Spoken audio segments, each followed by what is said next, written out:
A gente traz nesse Setembro Amarelo de pandemia uma convidada super especial, Nara Rangel de Oliveira Borges, até hoje tem o nome gravado completo uma das minhas melhores amigas de adolescência e de vida, que hoje é uma psicóloga renomada e que atua com esse tema tão sensível e importante do suicídio. É uma palavra que a gente tem dificuldade até de falar, né, Nara? Eu acho que as pessoas devem ter na sua prática clínica até dificuldade de falar suicídio, né? Ou se matar, de tão rotulado, estigmatizado que isso é. Mas eu acho importante que a gente traga esse tema à luz, converse sobre ele. Então a gente tem um vídeo aí produzido já com uma conversa muito bacana. Oi, Rafa. Boa noite. Obrigada pelo convite. Boa noite a todos. Bom, primeiro eu quero expressar meu principal desejo, que é de que essa nossa conversa, essa nossa entrevista aqui traga informações relevantes, informações que sejam úteis, né, para quem estiver nos assistindo. Bom, primeiro eu preciso dizer para vocês que eu estou muito feliz por receber não é um programa, né? A gente não está gravando um programa, mas nesse vídeo, faz tempo que eu não gravo nenhum conteúdo, que eu não produzo. Quem me conhece, me acompanha, sabe que eu ando bem reclusa, bem no meu casulozinho de redes sociais, até porque a gente está vivendo um período que está todo mundo falando sobre um monte de coisa, a gente tem um monte de especialista aí falando sobre muitos temas, e eu resolvi mesmo ficar quietinha, observando, inclusive lidando com as minhas próprias emoções durante a pandemia, mas eu acho que a gente tem um motivo muito nobre hoje para estar aqui, que é para falar um pouquinho sobre o Setembro Amarelo. E não é qualquer Setembro Amarelo, né? O Setembro Amarelo no meio de um cenário como uma pandemia global que a gente nunca se deparou antes.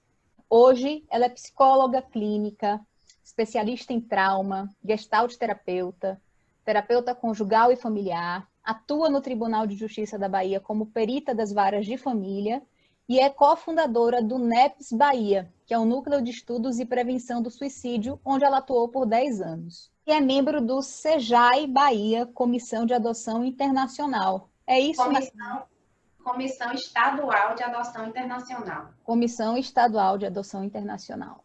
Pronto. São essas as qualificações. E, além disso, né, além da experiência titular acadêmica de Nara, que vocês vão ver que é uma pessoa que tem um grande conhecimento em vários temas, ligados à saúde mental, que é algo com que eu tenho, né, um tema com que eu tenho flertado muito nos últimos anos, até porque quem me conhece, quem acompanha os meus conteúdos, sabe que hoje eu falo sobre isso com muita tranquilidade, mas desde muito cedo, né, eu lido com a depressão e a síndrome do pânico na minha vida.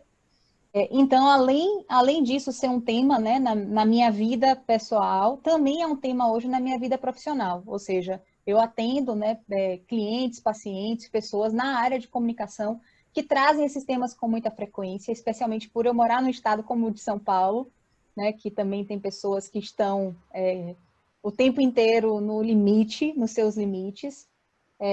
Então, naturalmente, a gente lida com muitas pessoas, encontra muitas pessoas que já passaram ou já viveram esse tema sobre o qual o Setembro Amarelo fala, né? Que a gente está até demorando de introduzir sobre o que ele fala, não é por acaso, porque eu acho que tem mesmo como é que se diz? Um certo cuidado, né, Nara? A gente tem que ter um certo cuidado para falar sobre o suicídio. Até no jornalismo, não sei se eu cheguei a contar para você, mas tem essa regra, a gente não pode noticiar o suicídio, né? É algo que é muito privado, é algo muito particular, e não dá para a gente promover essa notícia. É uma notícia que não demanda e nem quer promoção. Mas a gente tem que saber de alguns dados que a gente estava até conversando agora há pouco, que são dados importantes da Organização Mundial da Saúde. Agora a gente não sabe se eles estão ou não atualizados, mas enfim, queria deixar um pouco Nara falar sobre esse cenário, esse contexto da pandemia.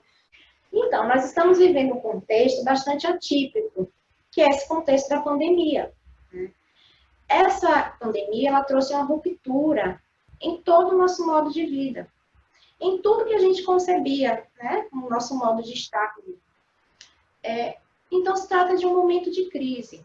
Em momentos de crise, é natural, por exemplo, que as pessoas experimentem ansiedade, cansaço, que elas sintam-se confusas, né? Então, digamos que esse seja um panorama geral e esperado, né? No que tange aos aspectos emocionais das pessoas, no momento de crise. No entanto, para pessoas que já têm um histórico de vida mais difícil, né, que tem experiências adversas, estressoras durante a infância, adolescência e mesmo na vida adulta, um momento como esse de pandemia, né, que requer tantas adaptações e que tem tantas coisas complicadas para que a gente possa lidar, para essas pessoas, esse contexto pode funcionar como um ativador de experiências passadas, experiências traumáticas que essas pessoas vivenciaram, mesmo que isso não seja de um modo consciente.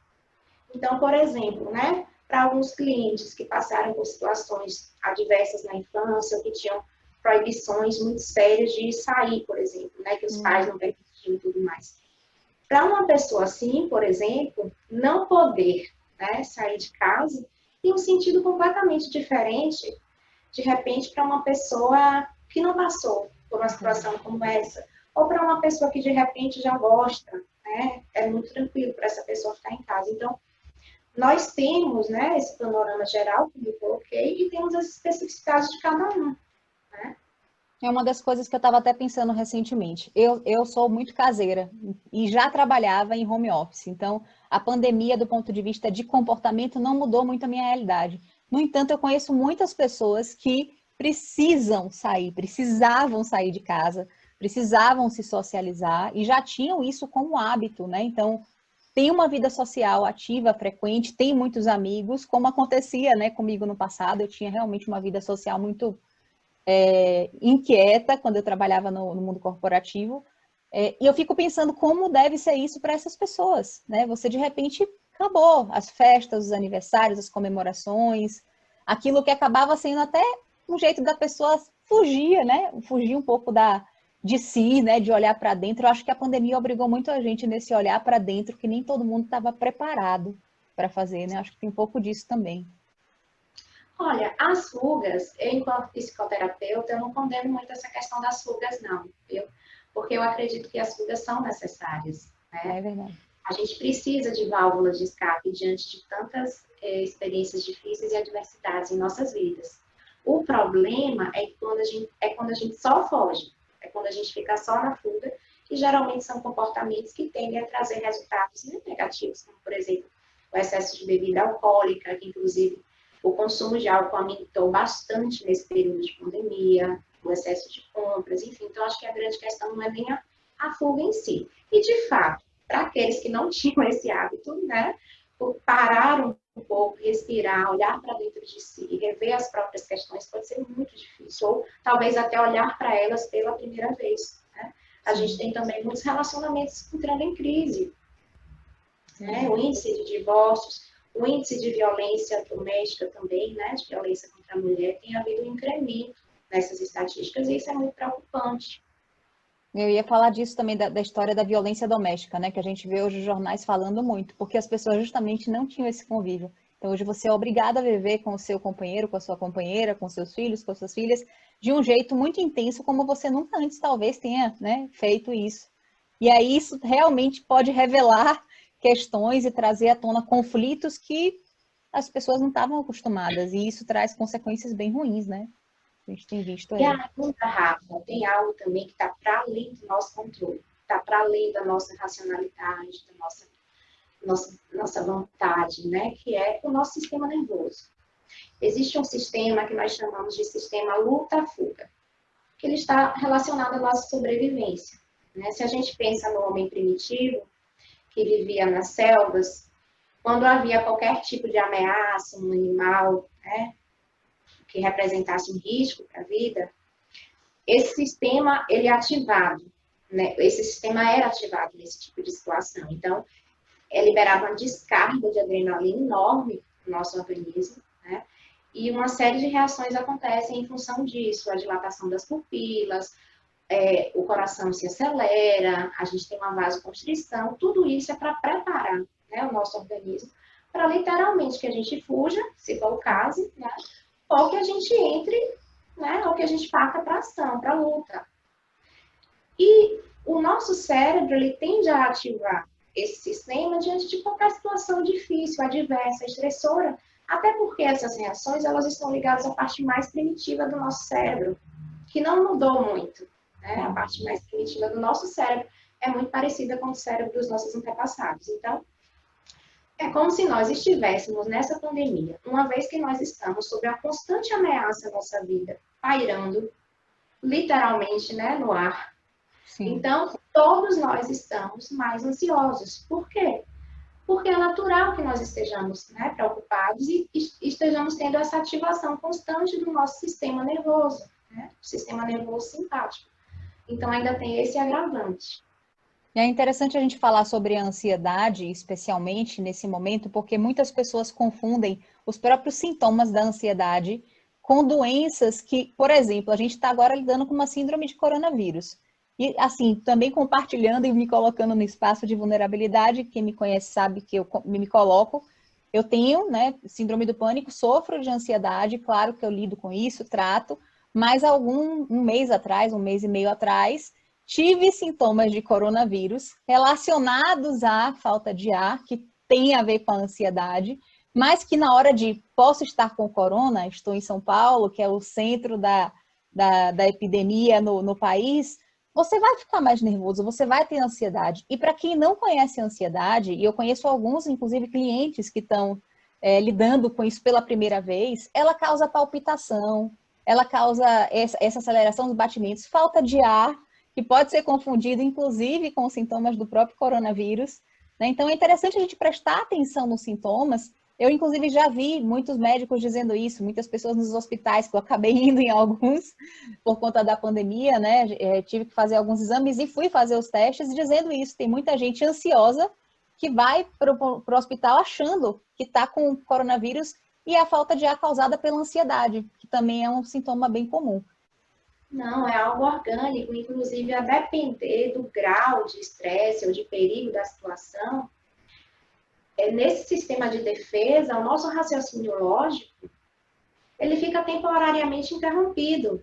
Porque imagina só, você, fazendo um paralelo, você diante de um animal selvagem, você não tem que ficar elaborando, pensando, o que eu vou fazer? Você tem que agir imediatamente. Então, no sistema luta-fuga existe, né, como se fosse uma interrupção mesmo da nossa parte cognitiva. Então, a pessoa, ela perde um pouco do senso, né, se ela não tiver autoconhecimento, ou se ela não se cuida, se ela não faz terapia, ou se de repente ela não se utiliza de técnicas de respiração, desconhece o próprio corpo, como você falou, nunca vi experimentar.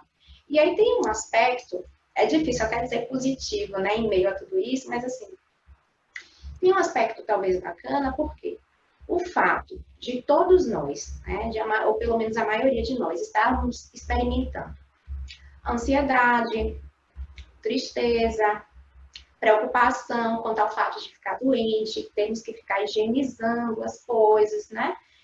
Eu acho que isso, de alguma maneira, faz com que a gente se aproxime um pouco de coisas e de patologias que a gente considerava tão estranhas. Por exemplo, uma pessoa que tem transtorno obsessivo compulsivo, né? E tem a necessidade de ir ali limpar várias vezes, né? Algo que escapa ao controle dela, né?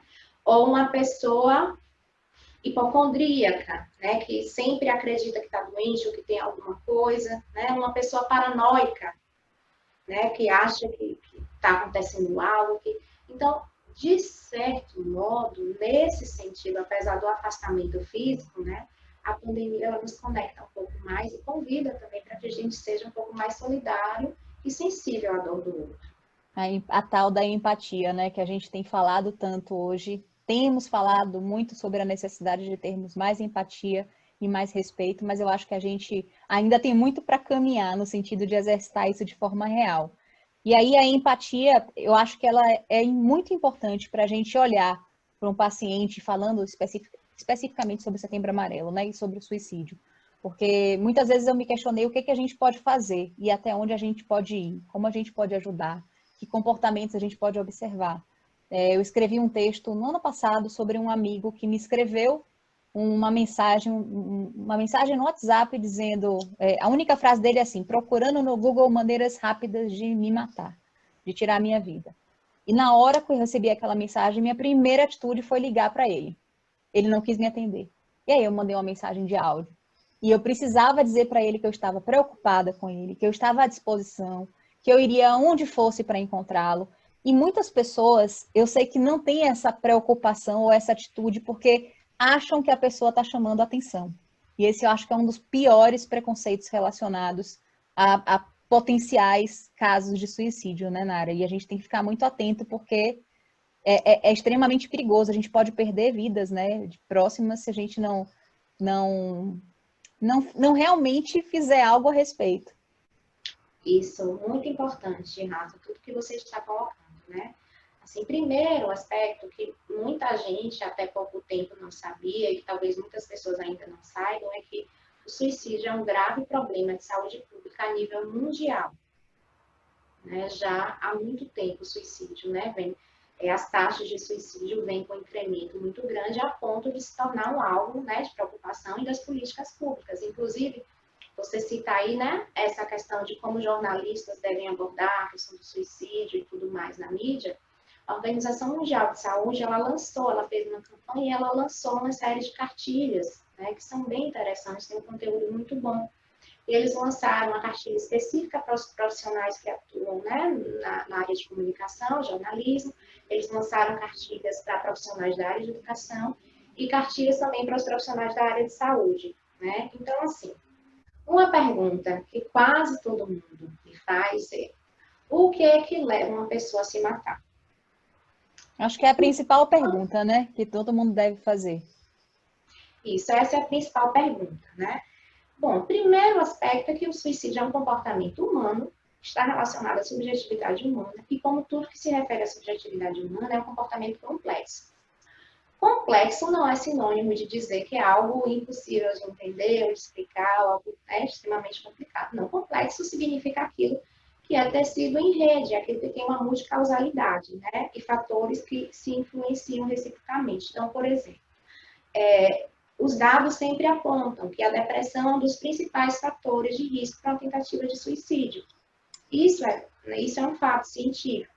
Algumas pessoas perguntam assim, mas todo mundo que se mata tem depressão? Não. Né? Mas boa parte das pessoas que têm depressão se matam, e muitas das pessoas que se matam, elas também têm depressão. Alguns estudos falam entre 90% a 98%, né? Um índice realmente muito significativo. Outro aspecto também, né? As pessoas falam assim, se matou, porque quando você vai, né? Quando alguém realmente tentou se matar e você vai perguntar para essa pessoa, né? O que é que levou ela? Por que é que você fez isso? Principalmente se é uma pessoa que vai julgando, né? Às vezes até um familiar que ficou surpreso com o ato e vai, por que você fez isso? E aí a pessoa vai provavelmente trazer algum motivo, mas esse motivo, na realidade, foi apenas um fator precipitante. É como a gente chama de a gota d'água. Aquele último fator ali que aconteceu levou ela ao ato, ela não suportou mais. Porém, uma pessoa que tenta suicídio, que tenta se matar, que tem depressão, geralmente essa pessoa faz isso por conta de toda uma história de vida, né? Toda uma história de vida marcada por sofrimentos. Então, entre os fatores também que a Organização Mundial de Saúde traz são perdas precoces, situações de violência, né? Violência física, violência psicológica, violência moral, tanto da pessoa que é submetida a essa violência quando criança, quanto as que vivem em lares, né? em que há violência, experiências adversas de um modo geral, né? Então, a gente não deve subestimar nunca o sofrimento do outro. Acho que a gente nunca deve fazer isso. Independente de se a pessoa está falando ou não está falando em suicídio, né? E isso que você traz de chamar atenção é algo que as pessoas realmente falam com muita frequência, né? Como um modo até de desmerecer um pouco e de achar que nada demais vai acontecer. Só que a Organização Mundial de Saúde trata isso justamente como um mito, né? Eles fazem uma lista de uma série de mitos que estão associados a dinâmica, né, do comportamento suicida, e um dos mitos é esse, de que quem ameaça não cumpre, ao contrário. Tem estudos que apontam que a grande maioria das pessoas que tentou se matar antes, elas tentaram recorrer a alguém. Elas recorreram a algum serviço de saúde, elas recorreram a algum amigo, algum familiar, algum parente. Muitos estudos apontam isso, só que nem sempre a pessoa vai trazer de um modo tão explícito. Entendi. Eu quero me matar, Às vezes a pessoa diz, hoje eu ando tão cansado, não vejo muito sentido nas coisas, às vezes me dá vontade de sumir, né?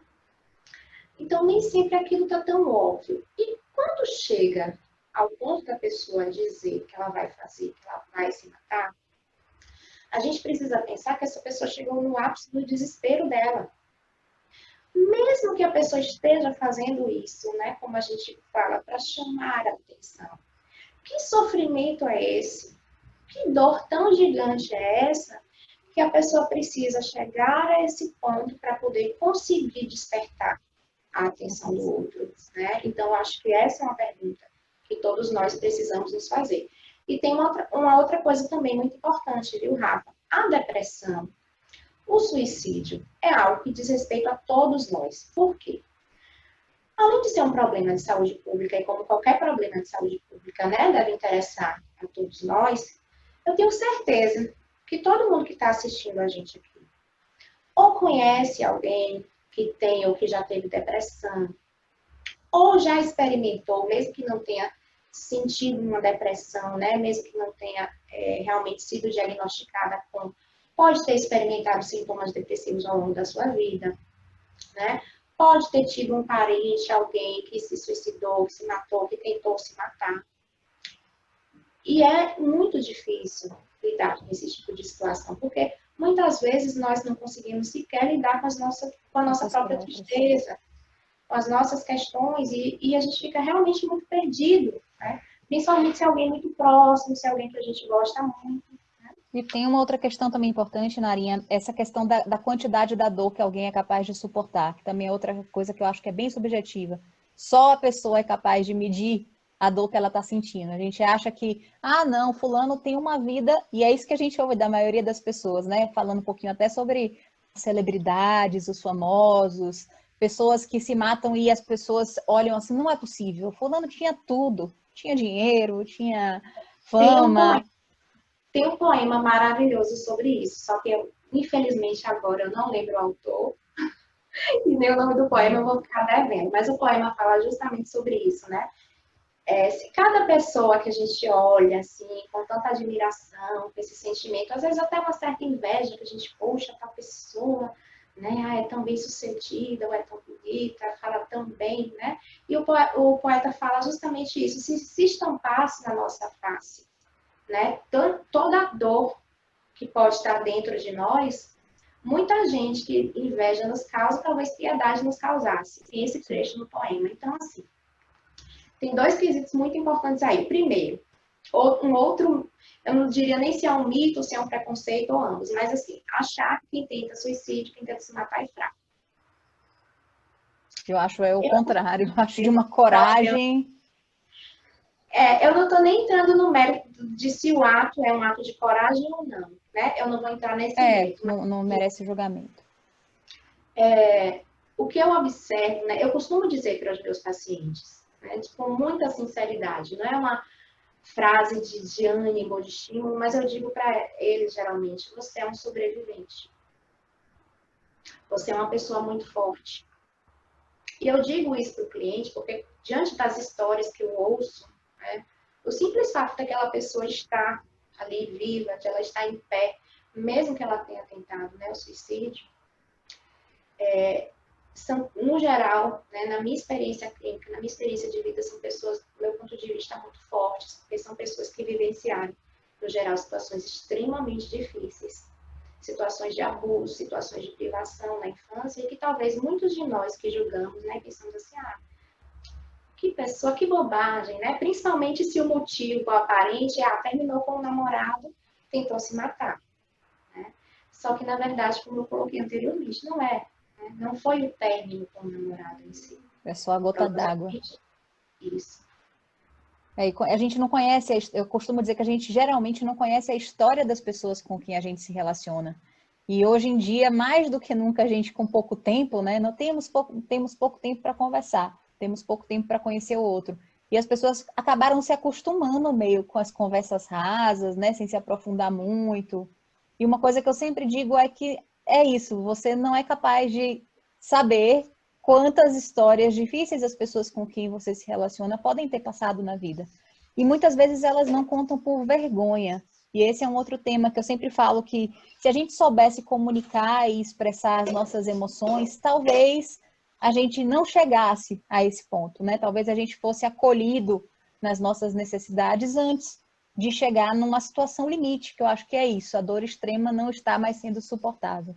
Então, eu acho que a única saída é essa, né? Então, antes de chegar nisso, se a gente tivesse sido acolhido, né? Se a pessoa, se o potencial suicida, por exemplo, tivesse tido um acolhimento, uma simples empatia, né? Tipo, alguém me ouviu, alguém conhece a minha história, alguém sabe a dor que eu sofri e eu posso ser, né, quem eu sou com essa pessoa, eu acho que isso já aliviaria o sofrimento, né, daquela pessoa. O que você trouxe agora abre uma série de janelas. Eu vou seguir por algumas. Bom, a gente não aprende, Rafa, a lidar com as nossas emoções. Nós não somos educados para isso na nossa infância, ao contrário. Nós sofremos geralmente repressões por parte dos nossos pais, que, claro, tem a melhor das intenções conosco. Eles não fazem porque eles também não sabem, aí porque também eles não tiveram isso na infância deles. Mas, assim, nós temos algumas emoções que são consideradas as emoções básicas, que qualquer pessoa, independente de sexo, cultura, idade, religião, etnia, qualquer pessoa vai experimentar essas emoções, que seriam o medo, a tristeza, a alegria, a raiva e o amor. Né? Quer a gente queira, quer não, em algum momento da vida a gente vai experimentar isso. Não existe emoção, a princípio, positiva, negativa, emoção boa, emoção ruim. Né? Todas as emoções, elas têm um sentido de ser, inclusive, para a nossa evolução mesmo, né, enquanto espécie. Só que a sociedade tende a valorizar a alegria, né? As pessoas gostam daquela pessoa que está sempre rindo, brincando e tal, que é alegre. E a sociedade também tende a valorizar o amor, o afeto e suas demonstrações. A raiva, o medo e a tristeza, que são emoções que a gente vai experimentar muito ao longo da nossa vida, que a gente experimenta demais quando a gente é criança, geralmente são minimizadas, são reprimidas ou às vezes até mesmo ridicularizadas, né? Ah, que bobagem, tá com medo disso, menino? Então, não fique triste. Não, você não pode ficar triste por isso, né? Então, a gente simplesmente não aprende a lidar com elas. E todas as emoções, como a gente não pode escolher se a gente vai sentir ou não a emoção, o que a gente pode escolher a partir do momento em que a gente se trabalha, desenvolve um nível de consciência, a gente pode escolher como a gente vai administrar ela, como a gente vai direcionar, e até mesmo podemos desenvolver, com o processo de psicoterapia e outras formas de autocuidado, a capacidade de autorregulação, que seria: experimento muita raiva ou experimento muita tristeza, me desestabilizo, mas consigo voltar, né, para um estado de mais equilíbrio. Né? Mas nós não aprendemos a fazer isso. Sim. Educação emocional, né? A gente tinha que aprender isso nas Exatamente. escolas desde criança e, sobretudo, os pais também, né? Eu acho que muitas das coisas que nós sofremos, que acabam também formando essas experiências de que você fala, estão lá na infância e geralmente são fruto da inabilidade dos nossos pais, sem entrar na questão do julgamento, porque eles sempre fazem o melhor que eles podem com o que eles têm, é o que eu costumo dizer, mas fruto dessa inabilidade eles acabam transferindo, né, e ensinando comportamentos para as crianças que são aprendidos e desenvolvidos numa vida adulta que acaba sendo, né, mais não é problemática. Essa palavra também é uma outra palavra cheia de rótulo, né? Fulano é problemático, fulano é cheio de problemas. E aí, para você não ser rotulado dessa forma, você não expressa suas emoções. Eu, para ser muito franca, eu tô começando a ver a gente viver um mundo um pouco mais tolerante com a expressão dos sentimentos. Porque o fato, e aí eu tive minha primeira crise de pânico muito cedo, com 15 anos, é problemática mesmo, é muito frágil, é muito sensível, e isso acaba sendo um rótulo negativo. Uma coisa que eu disse que eu ia te falar nessa entrevista, que eu sempre trago as histórias, né? Que eu acho que as histórias elas são a ilustração melhor do conhecimento que a gente tem. Eu estava lá secando meu cabelo antes de vir fazer a entrevista com você. e me dei conta de que pela primeira vez eu estou deixando o meu cabelo crescer, apesar dele ser muito fraco, né? Então ele tem uma estrutura frágil, o meu cabelo. Qual foi a minha sempre a decisão? Vou cortar. Então sempre a gente falando sobre essa coisa do cabelo, sempre cortando o cabelo para que ele fosse mais forte. Até depois da bariátrica também isso se intensificou. E o que eu resolvi fazer agora, apesar da fragilidade dele, eu estou sustentando, né, esse cabelo. E olhar para ele, inclusive para essas pontas frágeis, faz parte. É uma metáfora que eu estou usando aqui, claro. Eu estou falando, deve ter produtos excelentes para tornar o cabelo mais forte. E talvez eu não tenha ainda esse recurso, não tenha utilizado. Mas o fato é que os meus cabelos frágeis, que estão bem na ponta, eles também são parte da história que eu sou. E eu vejo hoje algumas abordagens, né, que vão muito numa direção de corta, né? Então, isso aqui é frágil, corta. E vamos trabalhar sei lá, eu acho que você tá o tempo inteiro cortando o cabelo, deixando de entender que a sua estrutura capilar, ou seja, algo que te vem de dentro de você, tem aquela característica. É uma característica do indivíduo, por exemplo. Eu acho, né? Não sei se aqui também é o espaço de você, como especialista, me corrigir. Eu estou falando como leiga. Eu acho, Rafa, que isso passa muito pela questão do acolhimento, né? Que você falou anteriormente. Quando alguém apresenta sintomas depressivos, né? Um quadro, principalmente quando é um quadro muito grave, que por vezes a pessoa sequer consegue ter energia para levantar de uma cama, para fazer higiene pessoal. Às vezes a pessoa simplesmente não consegue fazer aquilo por mais que ela tente. Ou diante mesmo de uma tentativa de suicídio, nós tendemos a ficar desconcertados. Primeiro, porque o sofrimento de alguém que está próximo a gente, né, nos traz preocupação e sofrimento.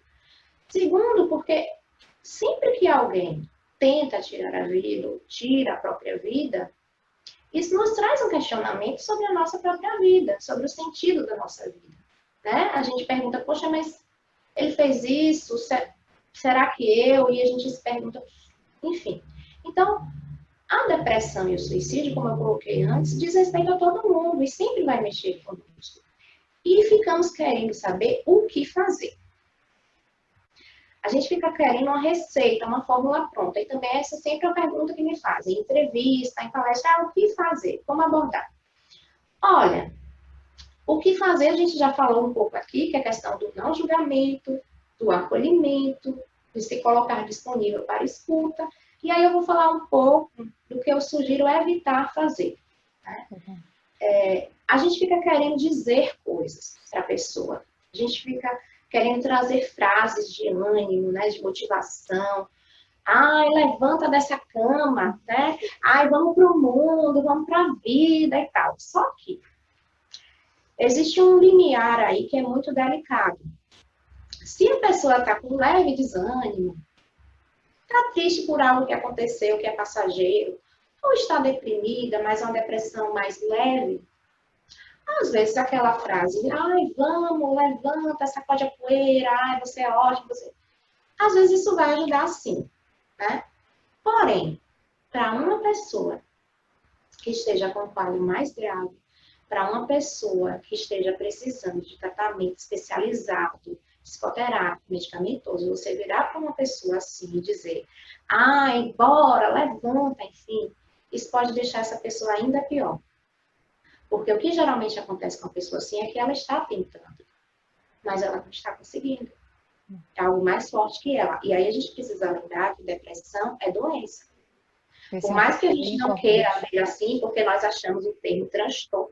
Ai, mas nem toda pessoa que se mata tem transtorno mental. Sim, mas transtorno mental é muita coisa, né? Depressão é transtorno mental.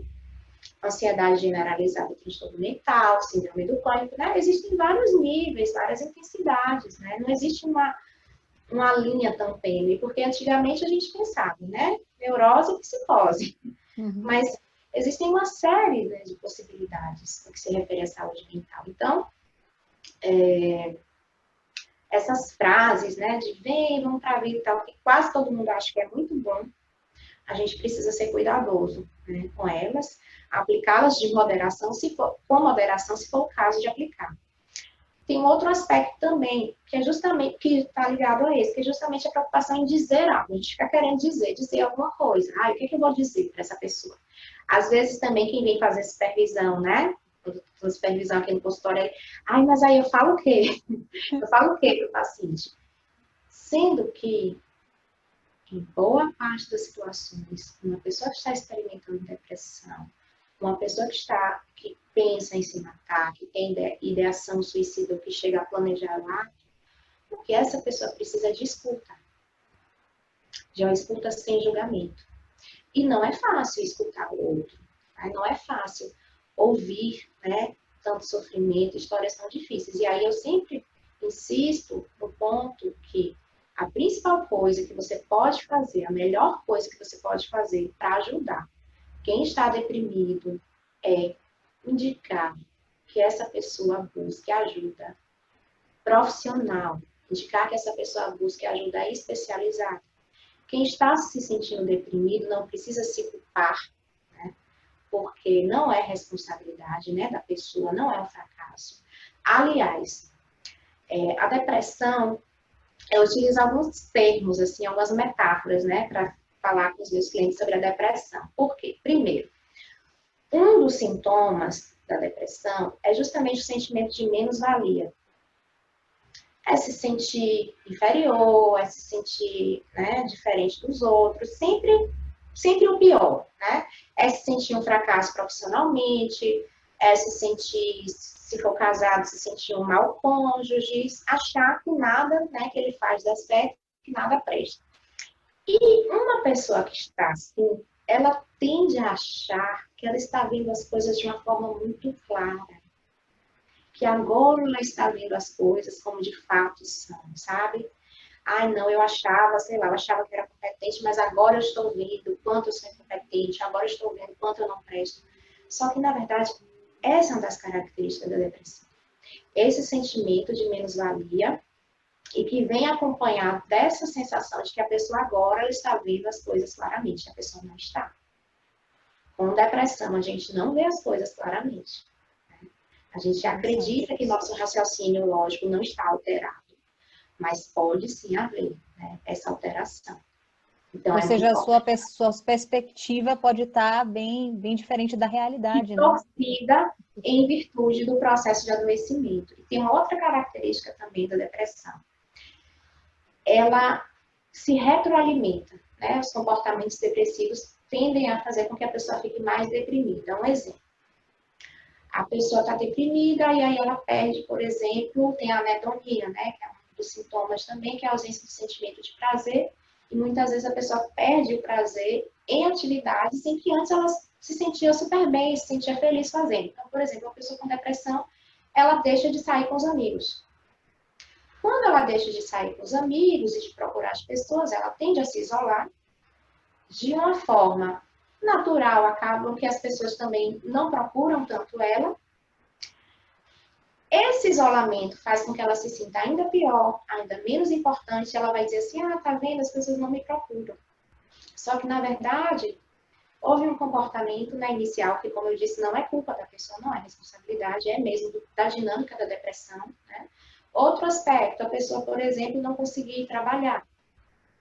Ela vai, falta o trabalho, às vezes dá uma desculpa e tudo mais, ou fica com receio, né, de ir para uma consulta com o psiquiatra, pegar um atestado, levar, e a pessoa não consegue ir, dar alguma desculpa, e aí fica mal vista, né, na instituição ou pela chefia, e aí o fato de ficar mal vista pela chefia, ficar mal vista aos olhos do colega, contribui para que a pessoa também fique ainda mais deprimida. Então, eu sempre insisto, é um processo difícil, é um processo duro, às vezes a pessoa sequer acredita, né, que há a solução. Se a pessoa acreditasse que a solução, provavelmente a pessoa, né, não chegaria, por exemplo, à tentativa de suicídio, né? E eu sempre insisto nessa questão da busca, né, pelo tratamento especializado. Lá no NEPS, né, e aqui no consultório também, o trabalho nunca foi no sentido de convencer ninguém a nada. Nunca foi no sentido de virar e dizer, olha, não se mate, né? Nosso trabalho sempre foi, o meu trabalho sempre é de convidar aquela pessoa que naquele momento só vê uma saída, a morte. É de convidar essa pessoa, de me pôr ao lado dela, para que a gente possa abrir outras portas, abrir outras janelas, para ver se aquela pessoa encontrou outras perspectivas na vida dela, né, a partir do tratamento psicoterápico. E o que acontece, na maior parte dos casos, é que essas pessoas acabam, com o tempo, né, de tratamento se reestruturando, fazendo novas conexões, novos laços, ressignificando a história, e muitas vezes elas desistem, né, dessa ideia. E aí tem aquele que já virou um jargão, quem tenta se matar não quer se matar, quer matar o sofrimento. O que é verdade em muitos casos, né? Nem sempre, mas em muitos casos isso é real. Tá. Nara, tem uma outra coisa importante, que é as pessoas que estão ao redor, né? Os impactos. É claro que a pessoa que está passando por um sofrimento extremo não vai... É como você falou, a gente tem que ter esse olhar de empatia sem deixar ele se sentir ainda mais culpado, né? Provavelmente ele já está carregado de dor. Mas é uma coisa que eu também ouço, né? Que eu já ouvi. Que se acabar a minha vida, por exemplo, as pessoas, né, que me amam vão deixar de sofrer, eu vou deixar de ser um problema na vida das pessoas. E eu acho que esse também é um outro erro cognitivo grave, porque o que acontece é justamente o contrário, né? As pessoas que ficam de luto, né, depois de perder alguém da família por conta de um suicídio, eu acho que também é devastador, né? Sim. Inclusive, também há pesquisas, né? Eu não lembro agora assim, os dados exatos, mas existem pesquisas que apontam, né, que a cada pessoa que a gente perde por suicídio, nós temos perdas econômicas. Cada vez mais nós temos pessoas jovens, pessoas economicamente ativas tirando a própria vida. Nós temos perdas econômicas também no sentido de todo investimento que é feito em saúde. Nós temos as perdas dos familiares mesmo, né, as pessoas que estão próximas, que amam, que ficam marcadas por toda a vida e que se culpam e que também muitas vezes vão precisar de anos de tratamento para se recuperar, né, de uma situação como essa. E realmente, Rafa, é uma situação muito triste, né, muito impactante, que a gente está colocando aqui o tempo todo, requer cuidado, requer atenção de todos nós. E tem pessoas na área... Pode falar, desculpa. Às vezes, as pessoas também falam assim, né? Quando me procuram aqui no consultório, às vezes quer marcar para outra pessoa, né? Ah, eu quero marcar um atendimento, mas não é para mim. Geralmente, a gente só aceita atendimento, agendamento de atendimento por outra pessoa quando se trata de uma criança ou de um adolescente. Mas no caso de um paciente gravemente deprimido, né? A gente precisa fazer determinadas adaptações. Por isso que eu falo que tem que ser uma clínica especializada. Né? Existe uma série de nuances. Então, por exemplo, uma pessoa gravemente deprimida, provavelmente ela não vai ter forças para pegar um telefone, para ligar. Primeiro, para procurar um profissional. Ligar, agendar, conversar, explicar o que está acontecendo. Pegar um transporte, ou pegar o carro para sair dirigindo e ir até, né, o consultório, a clínica, o serviço de saúde, o que quer que seja. Às vezes é preciso que alguém, algum familiar, um amigo, um parente, pegue aquela pessoa e diga, não, eu vou com você. Eu não estou falando aqui em violar, né, a individualidade, em violar, digamos assim, a autonomia daquela pessoa. Não se trata disso, certo? Mas às vezes a gente precisa dizer, não, venha, eu te levo, né? Precisa tomar iniciativa, marcar, agendar. Eu já comecei a atender uma cliente que ela estava num nível de depressão tão grave, tão intenso, que beirava quase assim uma catatonia, sabe? Era como se ela estivesse assim congelada. Embora não fosse uma terapia de casal, os 2 primeiros atendimentos precisaram ser feitos com ela ao lado do marido, porque ela só aceitava ser atendida ao lado do marido. Né? Então, precisei fazer os 2 primeiros atendimentos. A partir desses 2 primeiros atendimentos, ela sentiu, né, assim, claro que não é uma quantidade significativa, mas esses 2 atendimentos primeiros foram suficientes para que ela sentisse que ela podia confiar em mim, a história dela, né? Foi a gente foi construindo um vínculo e depois essa paciente ficou super bem, ela retomou a vida dela. Até encontrei ela outro dia no shopping com o marido, com o filhinho, fizeram a maior festa, né? Mas assim, existem muitas especificidades, né? Meu celular, por exemplo, ele fica disponível. Ele sempre ficou, né, disponível 24 horas. Aí também perguntam, né?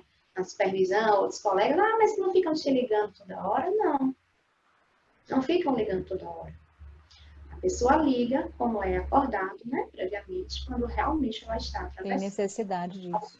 É isso, quando ela tem necessidade, quando ela está no momento de crise, ou quando ela está na iminência, né, de praticar o ato. Então, nesse momento, elas ligam e isso também faz muita diferença. Né? Porque, esse é um ponto...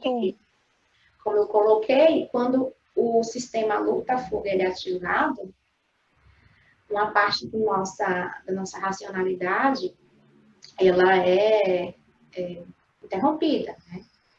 Corta lá o funcionamento cognitivo do raciocínio lógico e nesses momentos a pessoa tenta se matar, ela pratica o ato. E aí muita gente fala assim, o suicídio é um comportamento, o comportamento suicida é um comportamento impulsivo. E aí muita gente não entende, as pessoas acham que, do nada a pessoa pensou, vou me matar e fez. Não é impulsivo nesse sentido, né? Como a gente estava colocando, tem a ver com toda a história de vida, a pessoa sofre, a pessoa se angustia, a pessoa cogita outras possibilidades, outras coisas. Quando ela realmente chegou no ápice do sofrimento, que ela acredita que não vai ter jeito, que não vai melhorar, que as coisas não vão mudar, geralmente carregada de muito sofrimento, ela se precipita ao ato. Mas dizer que é impossível é nesse sentido, que é no momento de desespero, né? Muitas vezes a pessoa não está pensando bem, né? E aí ela faz. Nara, um ponto bem sensível que é quem são os profissionais adequados para se procurar no caso de uma depressão, de um transtorno mental importante ou de um comportamento, né, que traz essa ideação suicida.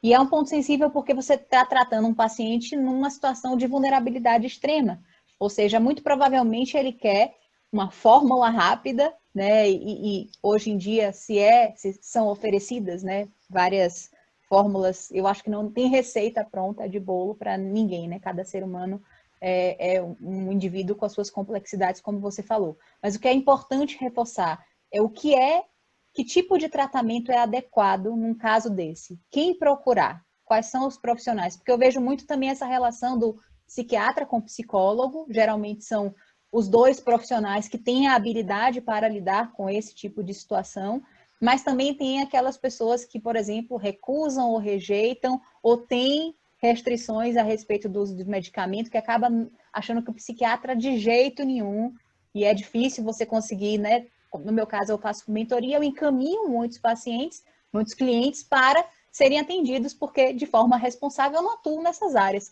Mas eles resistem, né? Muitos deles resistem. Não, psiquiatra não cheguei nesse ponto. Interessante falar isso, né? Não cheguei nesse ponto. Você imagina, né? Há pouco tempo atrás eu fiz uma pesquisa, assim, bem breve, né?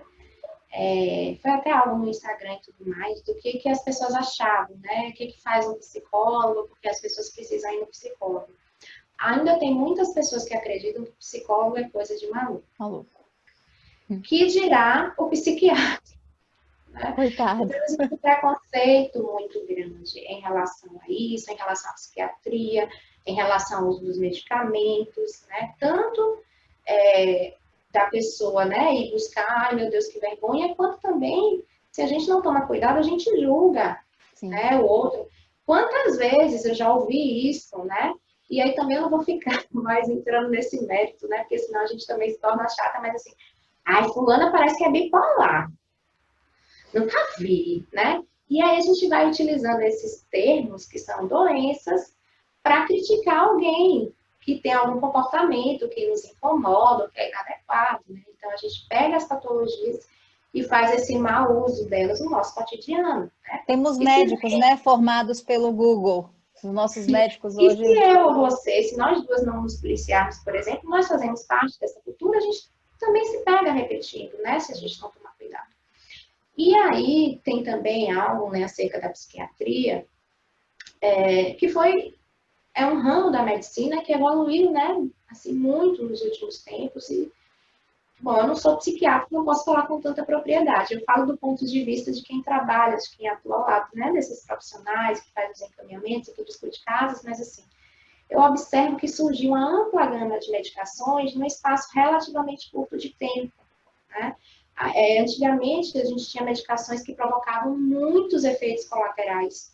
Existia uma tendência, né, de uma hipermedicalização, então a pessoa ficava completamente sedada, né, as pessoas ficavam impregnadas, como a gente costuma dizer, pela medicação, e eram verdadeiros robôs, né? Então, eu acho que muitas pessoas ainda têm essa perspectiva, né, de que acham que se forem para o psiquiatra, que vai necessariamente ser prescrito o remédio e que vão passar um monte de remédio para ela e que ela vai ficar dependente de remédio para o resto da vida.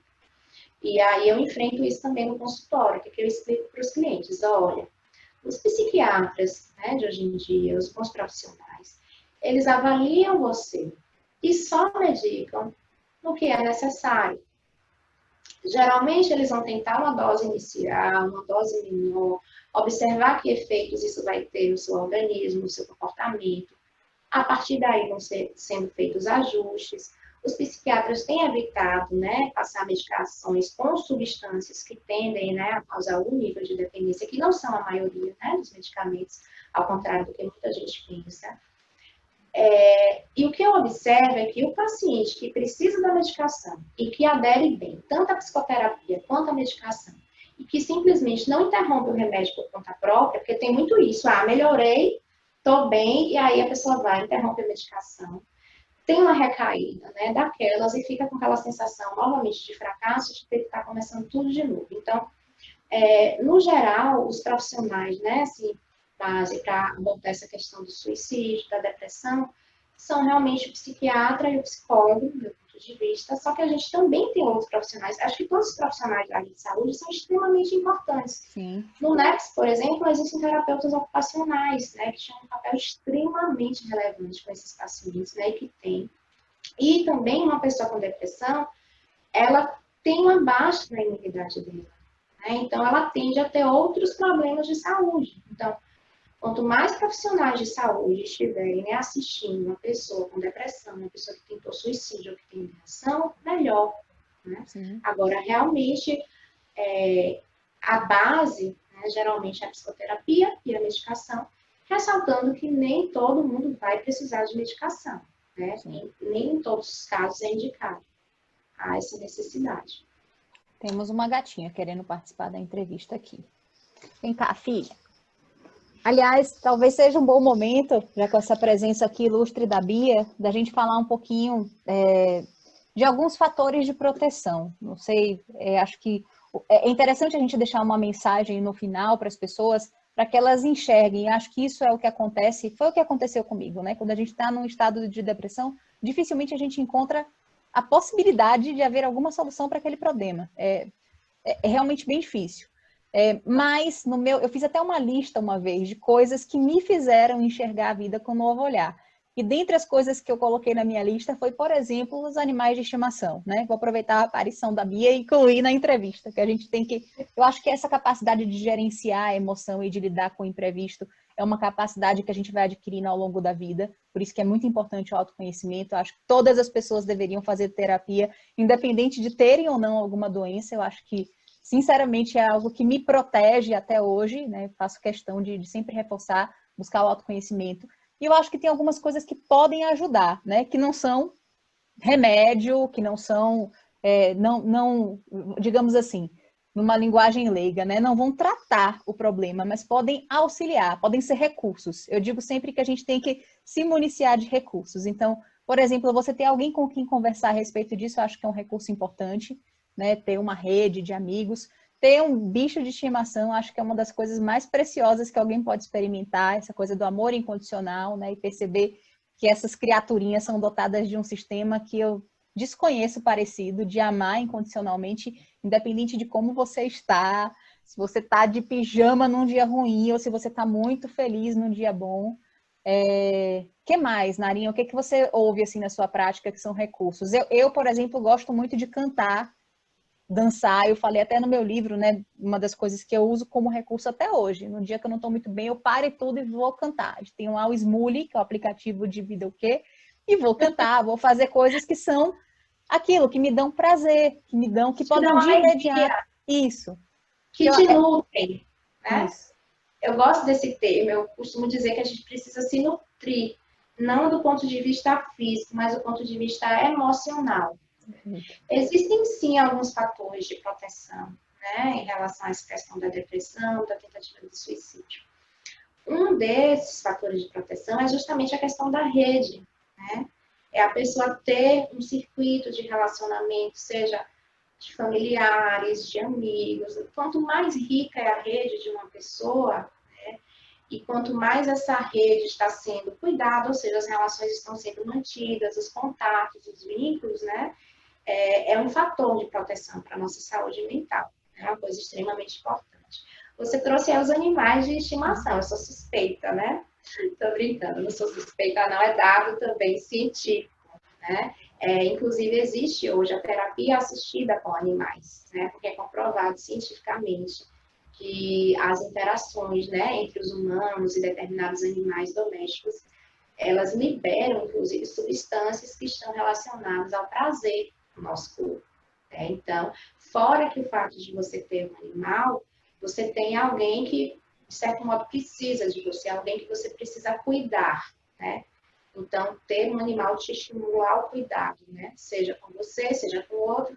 Às vezes, quem tem um animal também precisa sair, precisa levar ele para passear, né? Se sentir útil, né? Eu acho que também tem uma coisa a ver com o senso de utilidade. Eu vejo, e as pesquisas apontam, né, que esses índices têm sido bem gravemente acrescidos em adolescentes e idosos, para minha surpresa. E aí, nos adolescentes, eu vejo isso, né? Ainda não tem um propósito claro na vida, eu não sei direito para que eu vim aqui. Talvez isso seja uma perspectiva, mas também estou colocando, né, como leiga. E para os idosos, eu acho que essa questão do senso de utilidade, para que eu sirvo mais? Como a gente estava conversando antes, né? É uma trama complexa de fatores, né? É uma rede.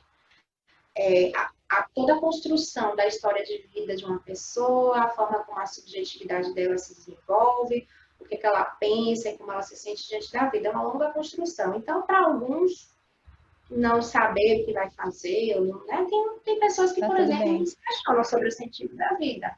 Né? E isso não é um problema para elas, que simplesmente, né, vão vivendo. Então, mas a atividade em si, você acha que a pessoa estar em atividade não é um fator de proteção? Se colocar em movimento? Sim, extremamente importante. Inclusive, até não apenas a atividade intelectual, né, que a gente... Enfim, nós necessitamos disso, né? Nosso cérebro, todo o nosso sistema corporal, ele precisa de estímulos. Nós precisamos de estímulos físicos, de estímulos sensoriais e de estímulos cognitivos para que a gente continue vivendo. Né? Então, as atividades físicas também são de extrema relevância, embora, como eu coloquei anteriormente, tudo depende de a qual situação a gente está se referindo. Porque para uma pessoa com depressão extremamente grave, que não consegue nem levantar da cama, ela não vai conseguir, por exemplo, né, levantar para fazer atividade física. Ela não vai conseguir isso. Mas uma vez que essa pessoa, de repente, já esteja mais estabilizada, esteja se sentindo melhor, medicada, fazendo terapia, daí sim, introduzir a prática da atividade física, né, até quimicamente, a gente tem a liberação da dopamina e de outras substâncias que vão ajudar, né, na regulação hormonal. Narinha, a gente ficaria conversando muito tempo aqui, mas tem um ponto sensível que eu queria trazer também. Eu acho que a gente tratou de várias coisas, mas tem um ponto que eu acho bem importante, que nessa pandemia também tem sido um problema, que é a questão do ganho de peso, né? Que muitas pessoas relatam, a ansiedade gera a compulsão e você sente esse prazer imediato no alimento, né? Então, eu sou uma das que ganhou peso na pandemia e eu posso relatar que muito, é o que você falou. Não, agora estou bem feliz que isso não é fuga, né? Isso é uma estratégia, talvez, né? Talvez até saudável de eu me manter com a moderação, né, Rafa? Com a moderação. Sim, sempre. Eu acho que o grande segredo, se é que existe algum grande segredo da vida, é a gente encontrar esse tal do caminho do meio, né? Que até é a espiritualidade, que todas as religiões falam de alguma forma sobre isso, sobre encontrar equilíbrio. O quanto que a gente se tornou preocupados com a imagem de uns tempos para cá, especialmente em tempos de exposição.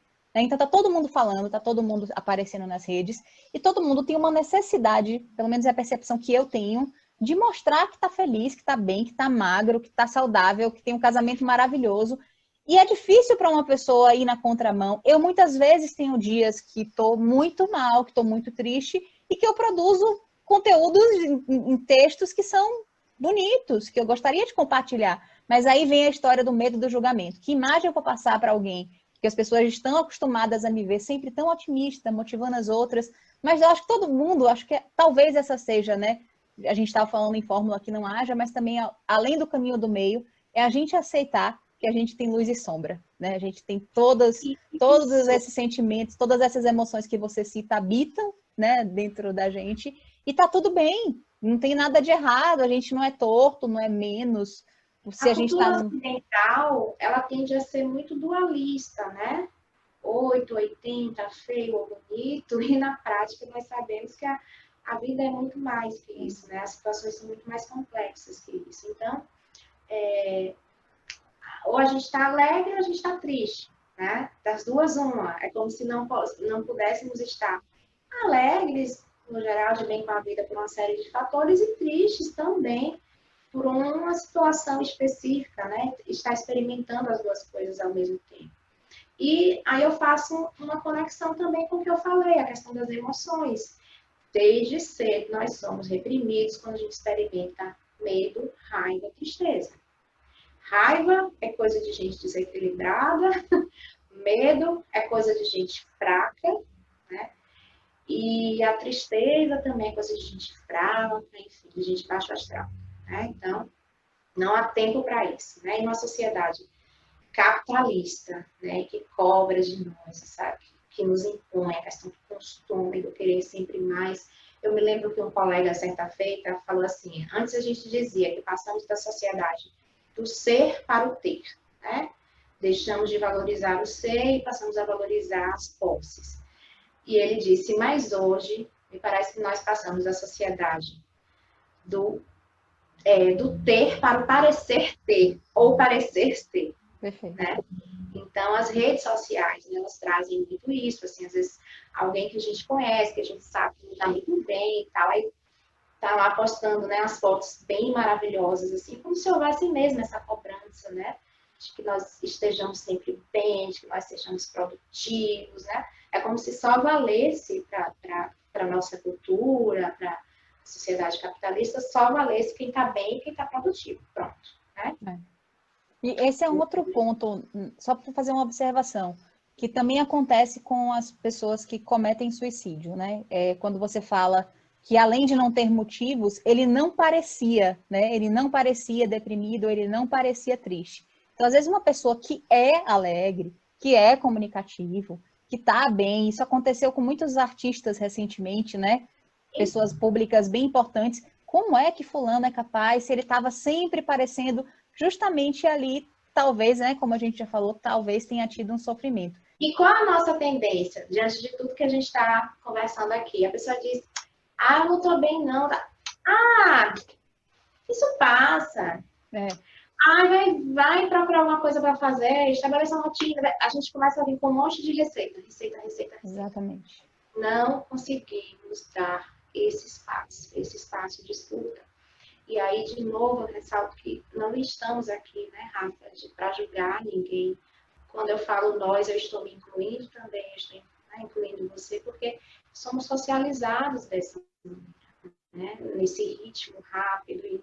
E como eu coloquei anteriormente, por vezes nós não sabemos lidar com as nossas próprias emoções, as emoções básicas, que dirá com as emoções da pessoa, né? Então, a gente vai cheio de boas intenções, começar a apresentar soluções, né, para uma pessoa, quando na verdade aquela pessoa está precisando não é disso, é de escuta mesmo, de acolhimento, né, de ser visto, ser escutado. Um outro comentário que eu faço é que as pessoas fazem muito curso hoje de oratória e pouco de escutatória, né? A gente sabe falar bonito, mas esquece de ouvir bonito. Também é outro clichê, mas eu acho que é um clichê importante da gente falar aqui. Ao invés, e é por isso também que eu acho importante dizer, faz tempo que eu não produzo conteúdo por essa razão. Se a gente realmente não tiver algo que for interessante, relevante, útil e bom para se falar, às vezes é melhor a gente ficar quietinho, e o silêncio pode ser realmente uma comunicação importante. E aprender a ouvir o outro, eu acho que é uma arte. Ouvir mesmo, não é ouvir com uma resposta pronta para dar. Eu brinco nos conversas que eu tenho, nas palestras que eu dou, que a gente conversa com a resposta, né? Então, eu estou ouvindo você, mas estou aqui já com o meu pensamento para você, na verdade, só reagir ao que eu estou falando e eu já venho com a minha verdade, digamos assim. E eu brinquei antes dessa entrevista, a gente pode ter pontos de vista diferentes sobre um assunto. Tá tudo bem. Isso faz parte de uma conversa saudável, né? E às vezes a nossa realidade é tão diferente da realidade do outro, né? É tão diferente e a gente não consegue perceber isso. Eu não vou dizer para uma pessoa que foi violentada pelo próprio pai, por exemplo, né? Com situações que eu já acompanhei, né? Na clínica, enfim, bastante. Não vou virar para uma pessoa e dizer que a vida é linda, ou vou dizer para ela, ai, seus pais são maravilhosos, né? Aquelas frases prontas mesmo, né? Então a gente precisa ter muito cuidado, né? Precisa ter uma sensibilidade muito grande com essas receitas. Eu sei que eu estou sendo repetitiva nisso, mas Nossa, eu é acho porque eu acho que importante. é muito importante. Eu vejo também, né? Às vezes algumas campanhas que vão por essa via, né? Que a vida vale a pena. Pode até ser que depois que aquela pessoa melhore, depois que aquela pessoa faça terapia, o acompanhamento, se reconecte, encontre o sentido, aí pode ser que a vida dela vale a pena. Mas naquele momento, a vida não vale a pena. E se a gente já chega dizendo que a vida vale a pena para uma pessoa que está na pior, isso nos desconecta daquela pessoa. Exatamente. E a grande segredo talvez seja exatamente esse, que tem a ver com a aliança terapêutica quando você está no processo terapêutico. Você tem que saber que o outro está te ouvindo, ele está prestando atenção no que você está dizendo. Por isso que eu não gosto muito de roteiros também nas minhas conversas. Eu acho que tem que ser uma construção, tem que ser um caminho que é conduzido a dois, não é conduzido por uma pessoa só. Não a gente está fazendo uma música, é uma dança.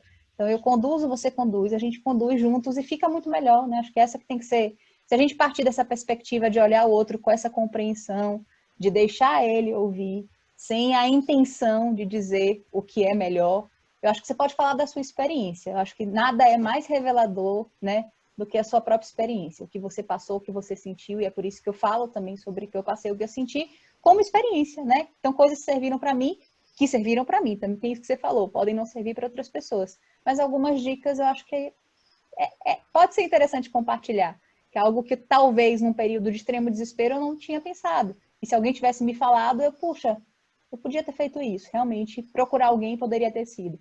E eu acho assim, Narinha, seria interessante a gente falar um pouco sobre isso, até para finalizar, né? Buscar a psicoterapia e um tratamento psiquiátrico em casos de depressão pode ser uma alternativa. E a gente está vivendo um momento até econômico muito sensível.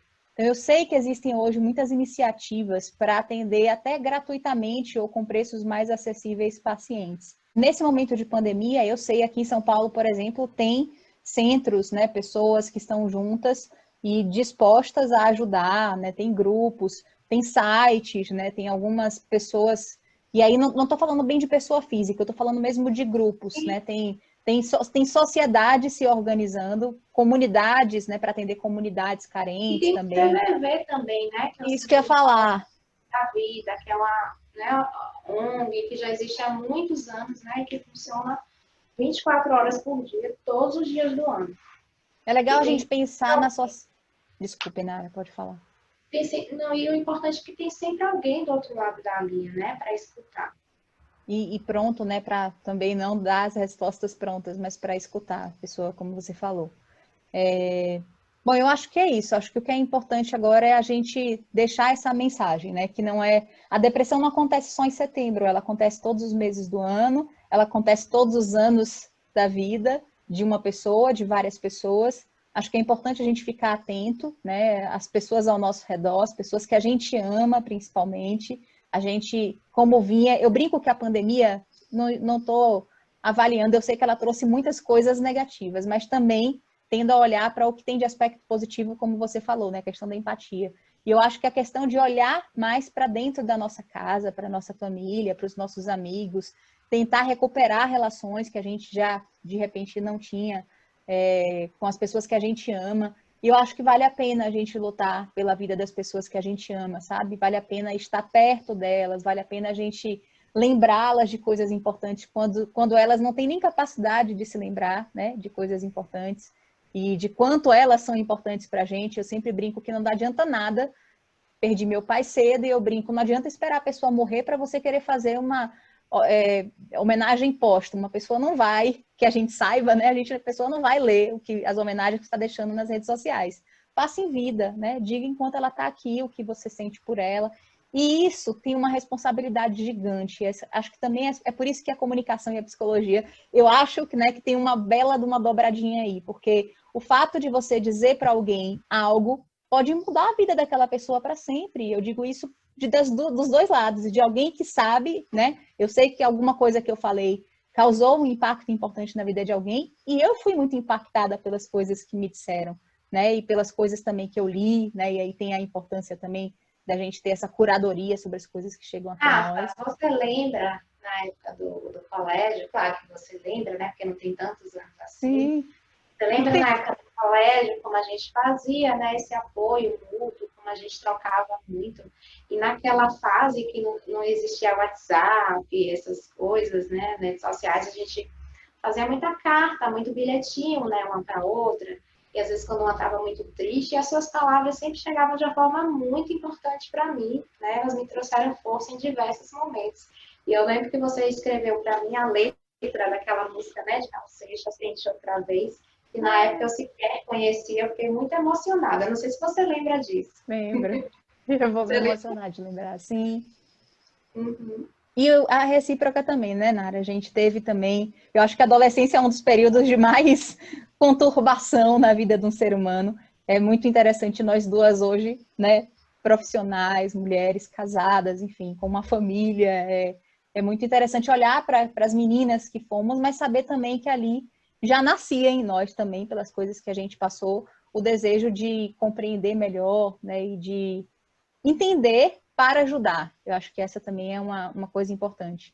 É legal a gente olhar, eu sempre busco nas minhas mentorias fazer esse exercício para as pessoas, pedir, né, com uma das ferramentas. Entreviste pessoas do seu passado, entreviste pessoas que foram importantes na sua vida, para que elas lembrem você, né, do que você gostava de fazer quando você era criança, por exemplo, coisas que você se lembre de quem você era. Eu acho que às vezes a gente se desconecta de quem a gente é e resgatar o que a gente era pode ser muito precioso, né? Então, não é fórmula nem dica para um momento de pandemia, mas assim, para a vida, né? Talvez seja uma boa dica para as pessoas, né? Dica, não gosto muito da palavra, mas talvez seja um bom insight.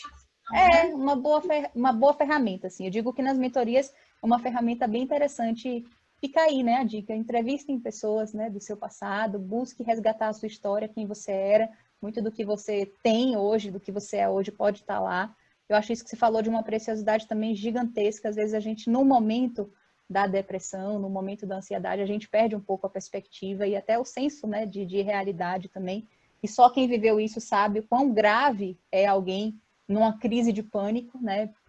Você você não tem noção mesmo, você perde a noção. E esse lugar meu de fala é de alguém que já viveu isso. Então, é bem desesperador. Mas, não é clichê, mas a gente precisa tentar exercitar essa musculatura. Eu acho que hoje eu tenho mais, né? As pessoas que eu conheço que têm mais musculatura são aquelas que você mesmo falou, mas são as que sobreviveram a muitas questões, a muitos problemas, a muitos desafios. Eu gosto muito do Viktor Frankl, não sei se você já viu a história dele. É uma história que também é bem inspiradora, que viveu no campo de concentração e saiu de lá e escreveu um livro depois falando sobre o que manteve ele vivo, né, enquanto ele estava lá, mesmo diante daquele cenário. Então, acho que sempre é importante a gente ter a possibilidade de olhar com mais olhares. E se às vezes o nosso está embaçado por alguma questão, a gente pode contar com o olhar do outro, né? E é isso que o Setembro Amarelo nos lembra. E você, Narinho, o que você queria deixar de mensagem final assim para as pessoas? Acho que é esse o espaço, né? Falei um pouquinho aqui para finalizar, mas eu queria que você também deixasse. De fato, a gente realmente pode pedir ajuda, né? Existem recursos. Então, a frase "você não está sozinho" não me agrada muito, porque de fato, às vezes a pessoa está sozinha.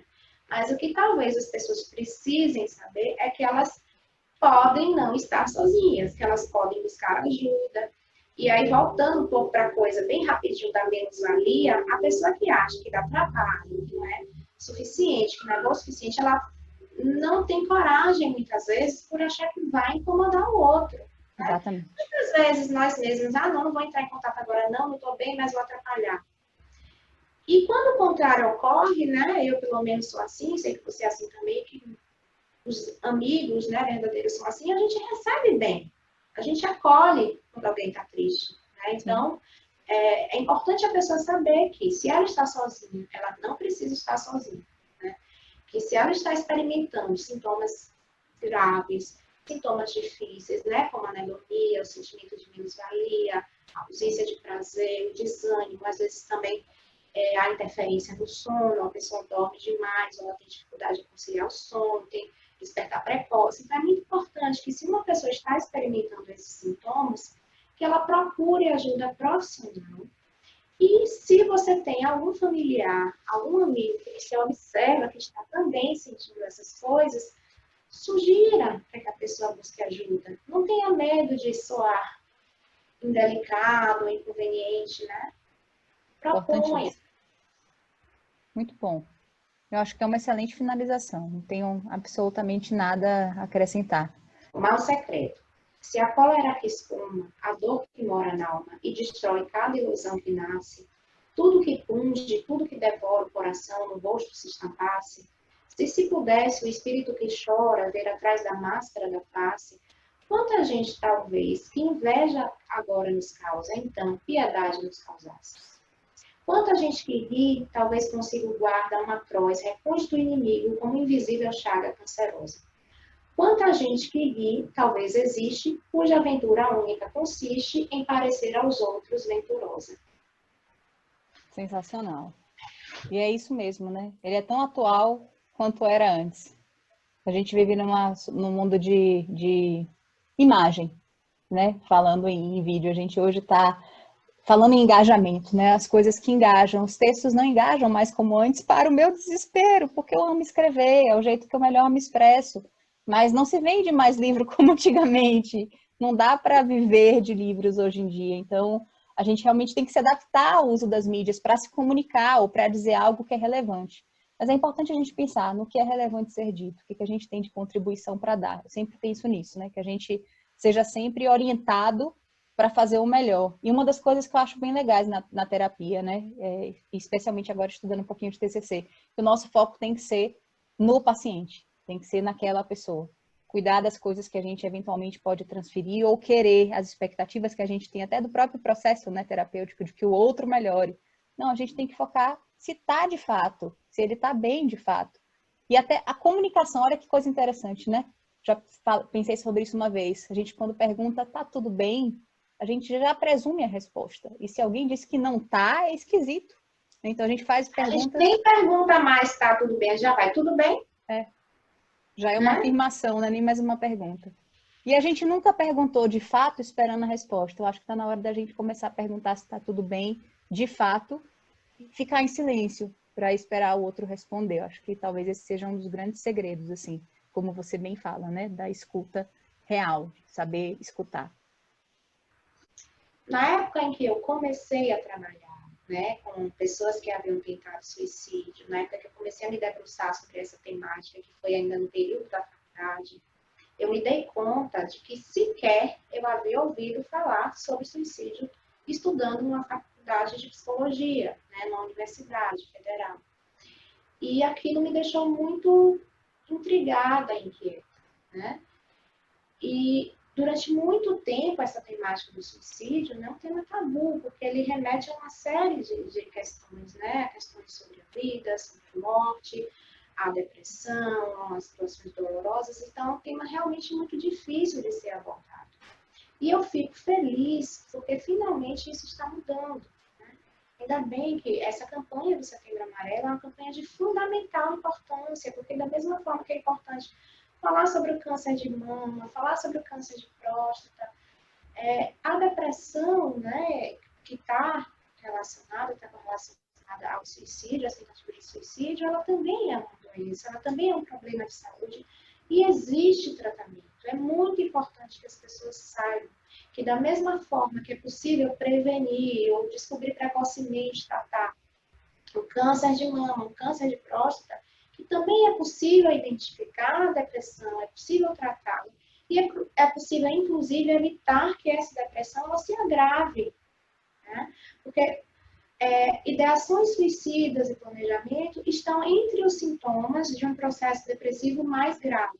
Né? Existem diferentes níveis de depressão. Então, e eu acho importante citar, eu não sabia, eu desconhecia a origem do Setembro Amarelo, depois que eu fui pesquisar, foi por conta de um menino, né, um rapaz que se suicidou no carro dele, que era um carro amarelo nos Estados Unidos, se não me engano, em 94, e a família, no dia do enterro dele, distribuiu fitinhas amarelas para que as pessoas se lembrassem. Eu acho que isso que é legal, né? A gente não pode esquecer, a gente não pode simplesmente apagar. Esse é um outro equívoco também que é importante e talvez deixar isso num resumo. As pessoas não podem simplesmente ignorar, né? Ignorar algo não vai fazer com que aquela coisa deixe de existir.